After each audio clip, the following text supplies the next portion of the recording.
All right, so last time we learned how to graph a system of inequalities. Today what we're going to do is we're going to graph systems of inequalities. So let's start just by graphing two inequalities on top of each other, and let's see what happens. So we're going to graph the first one. See how it says less than? That means it's a dotted line, and we're shading below. This one is greater than or equal to, so this is a solid line, and we're shading above. Okay, so I'm going to do this first graph in red.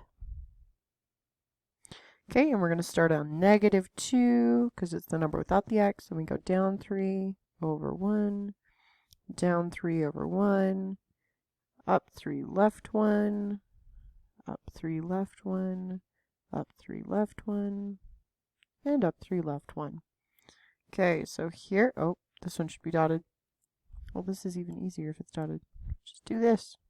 Beautiful. Look at that.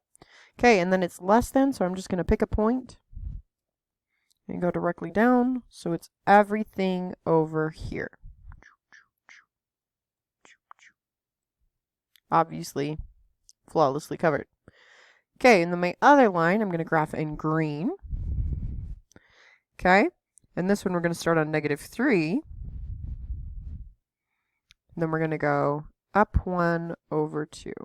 Up 1 over 2, up 1 over 2, up 1 over 2, up 1 over 2. And to go backwards, we go back 1, left 2, down 1, left 2, down 1, left 2, down 1, left 2, down 1, left 2. Then this one, if you remember correctly, is a solid line. We'll shade this one in yellow. Okay, so this one we're supposed to shade above, so I'm going to pick a point and go straight up from there. So if you notice, they have this section that is covered by both the green and the yellow. We're going to talk a lot about this. Basically, the green and the yellow is where it's an answer to both. Okay? All right, so the solution to a system of linear inequalities consists of an ordered pair that satisfies all linear inequalities. In other words, it only works if it works in both equations, not just one. So we're going to go through and we're going to decide if these are solutions and some of the easiest ways.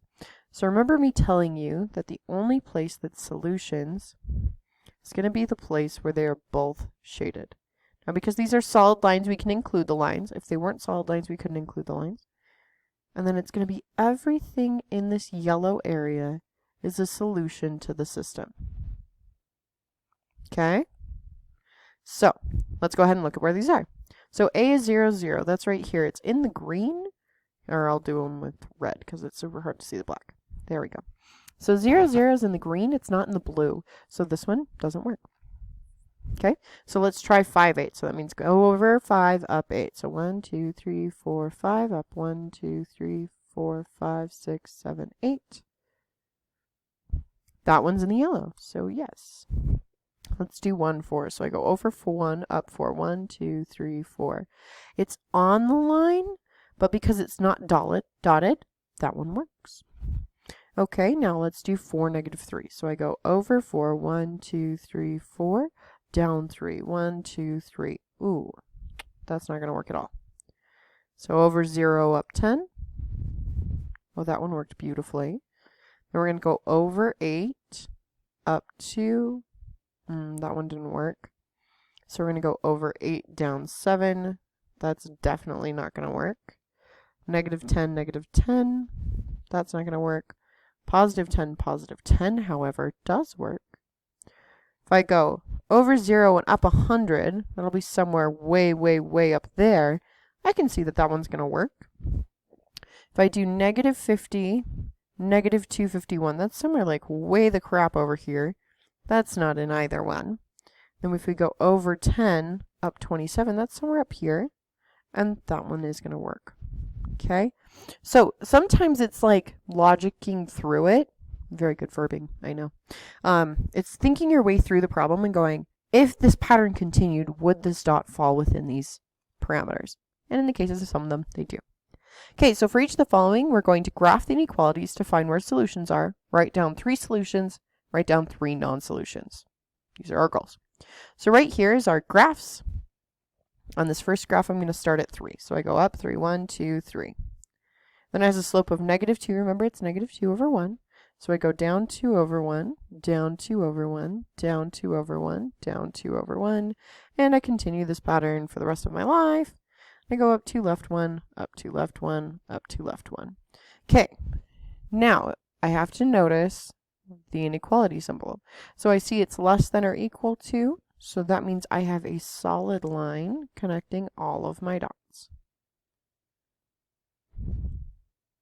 Okay, it's less than, so that means I'm shading everything below, so I just put my pen on a point and then I pull down. So I notice that I'm shading everything on this side. Now I'm not going to color the whole thing just yet, because I'm only going to color the one quadrant or the one section that both are solutions. So now we're going to look at this one. This one starts at a positive 2, so we go up 2, and then it's up 1 over 2. Up 1 over 2, up 1 over 2, up 1 over 2, up 1 over 2. We'll go down 1, left 2 for all of those.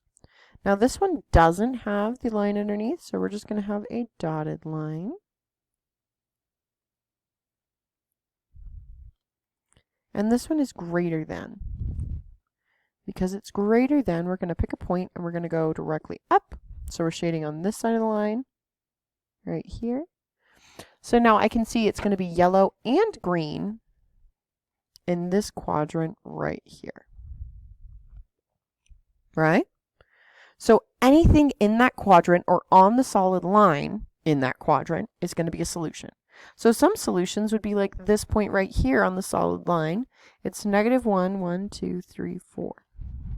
1, 2, 3, 4, 5. So negative 1, 5 is a solution.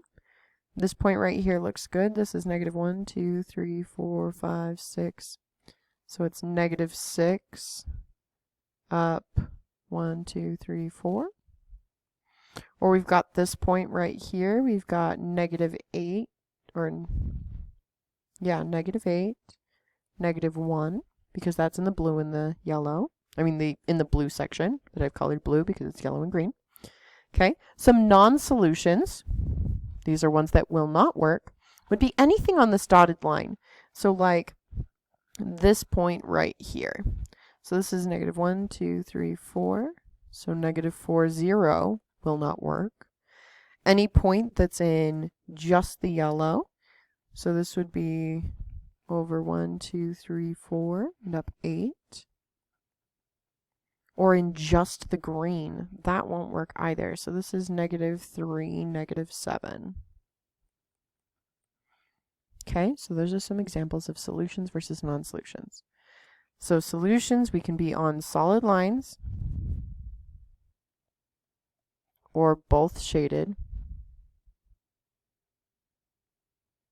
That's pretty much my only option for solutions. All right, let's do this again. So for this first line, we're going to start on negative 2, and we're going to go up 3 over 4. So negative 2, up 3 over 1, 2, 3, 4, up 3 over 1, 2, 3, 4, and then we have to go the other way, so we go down 3 over 1, 2, 3, 4, and we go down 3 over 1, 2, 3, 4. Okay, this one happens to be a nice, pretty,